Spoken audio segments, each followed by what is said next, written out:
미국 콜로라도주 리틀턴시에 위치한 콜럼바인 고등학교에서 졸업반 학생 2명이 별다른 이유 없이 약 900여 발의 총알을 난사한 사건입니다. 에릭 해리스와 딜런 클리볼드는 총과 폭탄으로 무장하고 학생 12명과 교사 1명을 살해하고 24명에게 부상을 입힌 다음 스스로 목숨을 끊었다. 역사상 최악의 학교 총기 난사 사건이었다. 일명 콜럼바인 총격 사건으로 불리는데요. 당시 언론에서는 이 사건에 대해 웅장하게 계획됐고 끔찍하게도 만약에 그것이 실현되었다면 총기 난사뿐만이 아닌 폭탄 테러였을 것이라고 보도하기도 했습니다. 가해자 에릭 해리스와 딜런 클리볼드가 본래 카페테리아에 2개의 폭탄을 설치해 터뜨릴 계획이었지만 기폭 장치가 작동되지 않았기 때문이죠. 만약 그 폭탄들이 터졌다면 사상자는 크게 늘어날 수 있었습니다. 당시 카페테리아 내에는 약 500명의 학생이 있던 것으로 추정되었는데요. 폭탄이 작동하지 않자 두 학생은 총을 들고 학교 안으로 들어가 돌아다니며 총을 난사합니다. 이후 이들은 출동한 경찰과 총격전을 벌이던 중 스스로 목숨을 끊는 극단적인 선택을 합니다.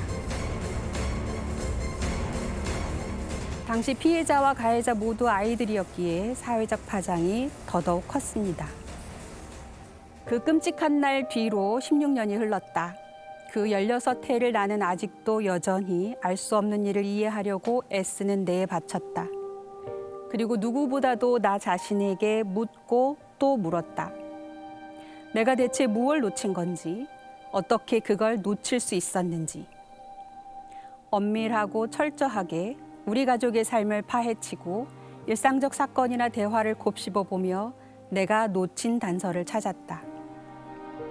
나는 가해자의 엄마입니다는 제목 그대로 콜럼바인 총격 사건의 가해자 딜런의 엄마 수 클리볼드가 쓴 책입니다. 책에는 저자 수가 사건이 벌어지기까지 무엇을 어떻게 왜 놓친 건지 의문의 퍼즐 조각들을 끼워 맞추려고 자신과 아들의 삶을 파헤치고 일상을 곱씹어보는 과정이 고스란히 담겨 있습니다. 말로 풀어내려면 적어도 3년, 길게는 5년 이상이 지속될 이야기를 500페이지 가까운 한 권의 책으로 압축해서 적어낸 겁니다. 저자 수 클리볼드는 대학에서 장애인 학생들을 가르쳤고 지역 활동에도 활발히 참여했던 평범한 엄마였습니다. 무엇보다 어릴 때부터 아이들을 돌보는 아르바이트를 했고 석사 학위를 딸 때는 아동 발달과 아동 심리 과목들이 필수였죠. 때문에 순진하게도 지식과 경험을 통해 단련된 직관이 있으니 우리 아이들을 잘 키울 수 있을 것이라고 생각했다고 합니다. 둘째 딜런을 낳을 땐 더욱 자신감이 붙었죠.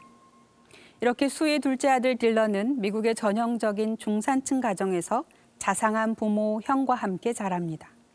이것이 언론이나 대중들이 주목했던 가해자 딜런의 특징이었습니다. 아주 평범하면서도 사랑받고 자란 10대 청소년이 어떻게 범죄를 저지를 수 있었느냐는 것이죠. 저자는 평소 딜런이 좋아했던 종이접기를 보고 종이장처럼 평범한 것이 몇 번 접는 것만으로도 어떻게 저렇게 다른 모양이 되는지, 어떻게 한순간에 새로운 의미를 띠게 되는지 늘 경탄했었다고 하는데요. 콜럼바인 총격 사건 이후에 저자의 삶은 마치 종이접기와 비슷하다고 표현합니다. 평범하고 사랑스럽던 아들 딜런은 어떻게 역사상 가장 끔찍한 살인자가 되었을까요? 정신의학자 프랭크 옥버그 박사는 사건을 선정적으로 다루지 말고 대신 사건에 대한 토론을 확대해 나가라고 조언한다. 원인을 지나치게 쉽게 짚어 단순하게 결론을 내려버리는 일만 삼가도 큰 진전이다. 책에 나온 정신의학자 프랭크 옥버그 박사는 사건 당시 기자들이 이 사건에 대해 선정적으로 다루는 것에 대한 걱정을 드러내는데요. 실제로 대중들을 자극하기 위해 원인을 지나치게 쉽게 단순하게 결론 내리는 경우가 많죠. 콜럼바인 총격 사건도 그랬습니다. 이 사건은 아직까지도 교내에서 따돌림을 당해 홧김에 저지른 우발적 사고로 기억되고 있습니다. 사람들은 딜런에 대해 사악함을 타고난 나쁜 씨앗이었다거나 아니면 도덕적 지침 없이 막 자랐다고도 말했죠. 과연 10대가 강력범죄를 저지르는 원인이 순전히 선천적으로 타고난 기질이나 양육만의 결과일까요? 그렇지는 않습니다. 이는 저자의 친구 신디라는 인물이 보낸 편지 내용에서도 잘 알 수 있습니다. 신디는 자신의 암울했던 청소년기에 대해 고백하면서 친구의 중요성을 강조합니다. 딜런에게도 이런 일이 있었어야 해요. 친구나 동지가 옆에 있어줘야 했는데 분노와 우울을 부추기는 게 아니라 달래줄 친구요. 청소년기에 들어서면서 아이들에게 중요한 대상이 부모가 아닌 친구로 바뀌죠. 부모가 아무리 친구처럼 대해줘도 아이들에겐 그저 부모일 뿐입니다. 이 시기 아이들에게 가장 중요한 대상은 공감하며 달래줄 친구인데요. 안타깝게도 저자의 아들 딜런에게는 달래주는 친구가 아닌 분노와 우울을 부추기는 불쏘시개 같은 역할을 한 친구 에릭 해리스가 있었죠. 이에 부합하게 심리학자 앤드류 솔로몬은 이 사건을 검토한 후 에릭 해리스는 살해 성향 반사회 성격 장애, 그리고 딜런 클리볼드는 자살 성향을 가진 우울증 환자라고 결론 내립니다. 이 서로 다른 성향의 두 소년이 상보적인 필요 조건이 된 거죠. 친구 때문에 모든 일이 벌어졌다고 볼 수는 없지만 우울함에 빠져 죽고 싶었던 딜런이 사이코패스 성향이 있는 친구 에릭을 만나 죽이고 싶은 욕구가 생겼다는 것이 그의 주장입니다. 실제로 사건 이후 딜런의 방에서 정신과 의사가 처방한 항우울제가 나왔고 자살 계획을 적은 일기장, 그리고 총기와 폭탄을 실험한 동영상도 발견됩니다. 아동기에 부모를 통해 세상을 배웠다면 10대는 친구를 통해 세상을 배웁니다. 10대 아이들에게는 또래 집단에서 느끼는 소속감과 유대감이 상당히 중요한데요. 이 때문에 가끔은 또래들의 압력에 못 이겨 심지어 자발적으로 불법적인 행동을 하기도 합니다. 그렇다 보니 함께 어울려 노는 친구 무리가 어떤 성질을 띠느냐가 중요할 수밖에 없죠. 그는 아들이 살인자라는 사실을 회피하는 것이 아니라 직면하고 받아들이는 것을 선택한 건데요. 1999년 4월 20일 저녁에 내가 누릴 수 있는 위안은 없었다. 갑자기 부끄러움이 몰려왔다. 내가 평생 품어온 신에 대한 이해가 갑자기 순진한 허구, 낙관적 동화, 한심한 착각이었음이 백일하에 드러난 것 같았다. 지금까지 느껴보지 못한 외로움이 느껴졌다. 첫 문장은 사건 당일 저자 수의 심경을 정확하게 드러내줍니다. 가해자의 부모인 저자는 어디에서도 위안을 얻을 수 없을 뿐 아니라 위안받고자 시도하는 것이 모렴치한 것이라고 느꼈던 것 같습니다. 익숙한 세계로부터 갑자기 내쳐져서 낯선 세상에 던져진 듯한 느낌이라고 설명할 수 있습니다. 이후 저자는 딜런을 키우는 일, 이 아이를 만들어내는 데 들였던 모든 사랑과 노력이 가장 비참한 방식으로 끝났다고 표현합니다.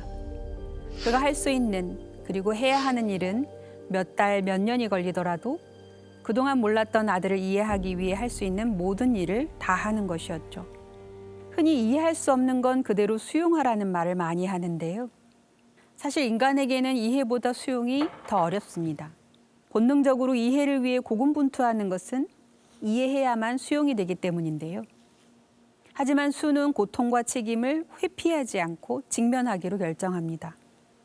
회피는 또 다른 정신병리를 낳는다. 그러므로 통제하려 애쓰거나 회피하지 말고 받아들여라 라는 말이 있습니다. 가해자의 부모로서 피해자들을 위해 자신이 할 수 있는 최선을 다합니다.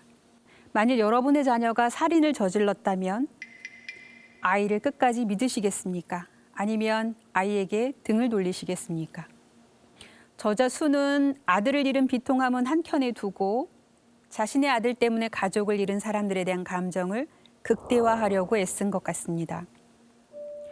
톰은 희생자에 대해 아는 일, 그들이 어떻게 죽었는지 아는 일이 너무 고통스러워서 피하려고 했다. 내 생각은 달랐다. 내 아들이 한 일 때문에 평생 고통에 시달릴 사람들에게 내 마음을 보여주어 티끌만큼의 평화라도 전할 수 있기를 바랬다. 죽거나 다친 사람들을 하나로 뭉뚱그려 희생자 집단으로 치부해버리고 싶지는 않았다.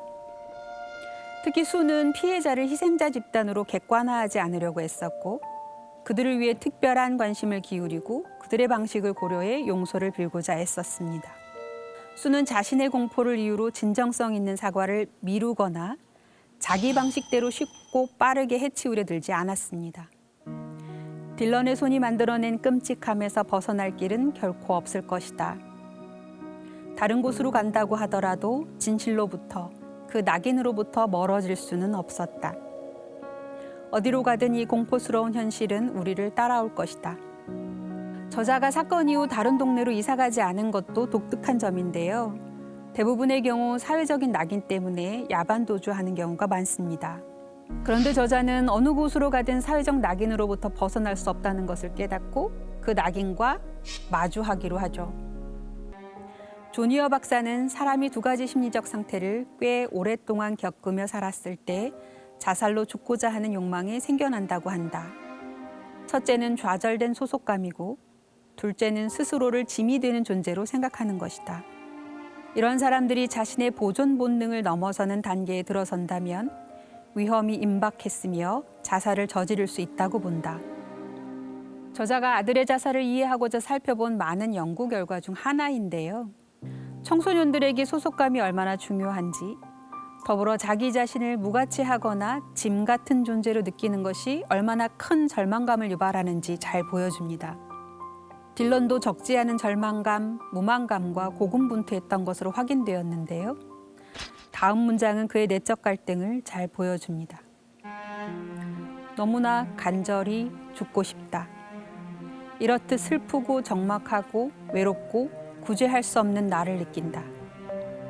삶을 마무리하자. 역사상 가장 비참한 존재. 딜런이 남긴 글의 일부인데요. 이런 식의 부채감은 자기 혐오와 같은 맥락에서 이해될 필요가 있습니다. 우울이 자살과 관련 있는 것은 분명하지만 우울한 사람이 모두 자살을 시도하는 것은 아니고 자살하는 사람이 모두 우울증을 겪는 것도 아닙니다. 혹시 부적응적 완벽주의라고 들어보셨나요?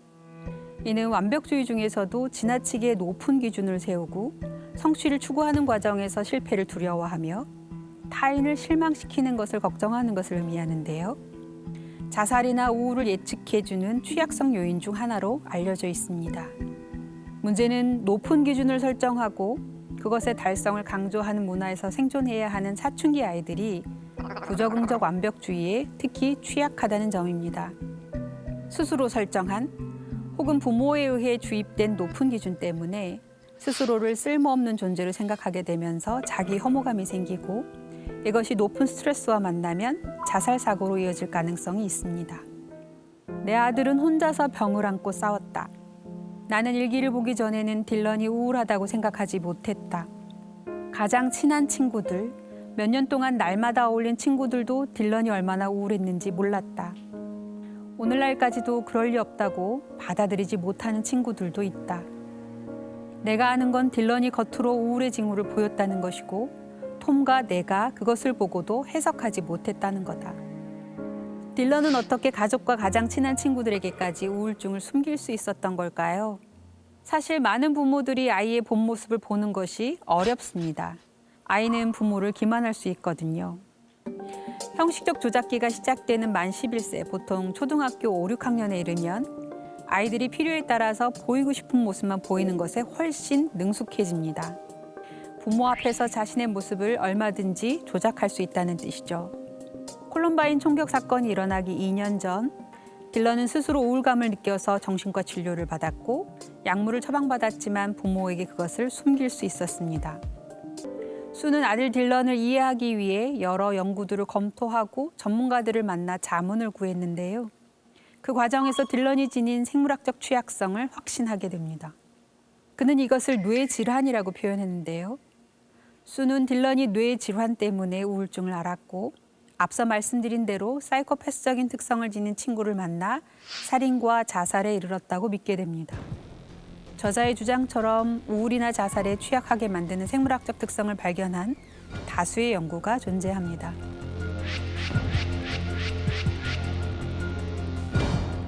사실 우울뿐 아니라 조현병이나 양극성 장애를 포함한 여러 정신의학적 질환이 생물학적 취약성과 스트레스의 상호작용에 의해 발병하거나 악화된다는 것은 이미 잘 알려져 있습니다.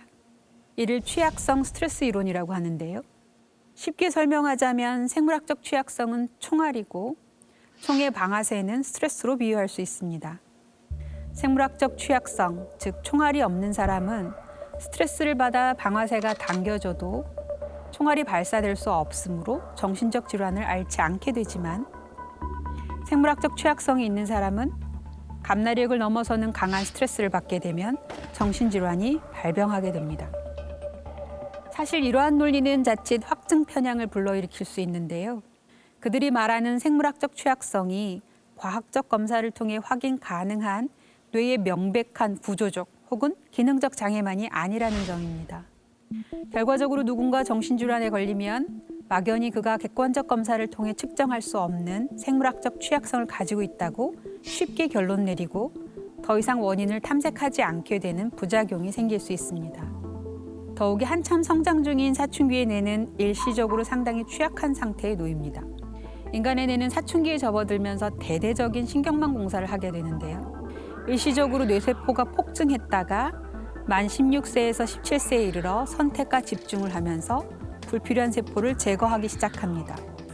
문제는 뇌세포가 골고루 폭증한 것이 아니라는 점입니다.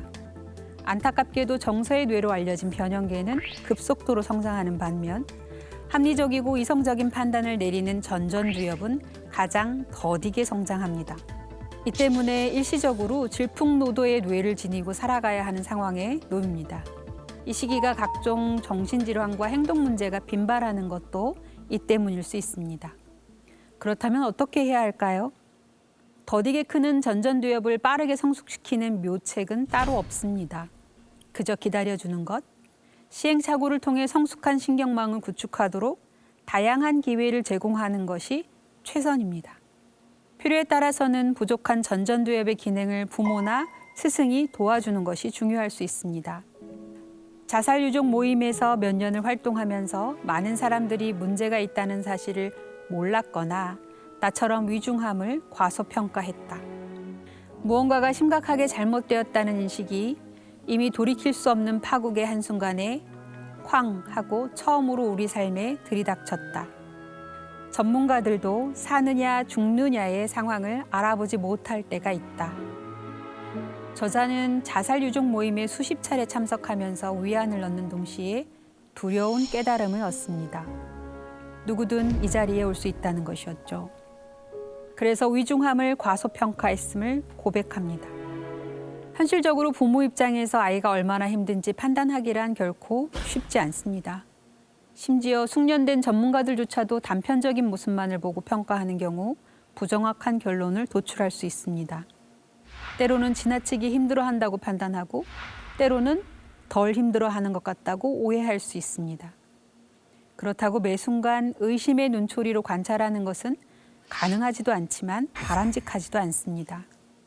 그 대가로 부모-자녀 관계가 뒤틀릴 수밖에 없기 때문이죠. 저는 안전한 소통 채널의 구축과 유지를 추천드리고 싶습니다. 아이를 양육한다는 이유로 아이에게 자신의 삶까지 대물림시키려 하지 말고 아이가 아이답게 살도록 허용하면서 활발하게 소통할 수 있는 것, 그것이 핵심입니다.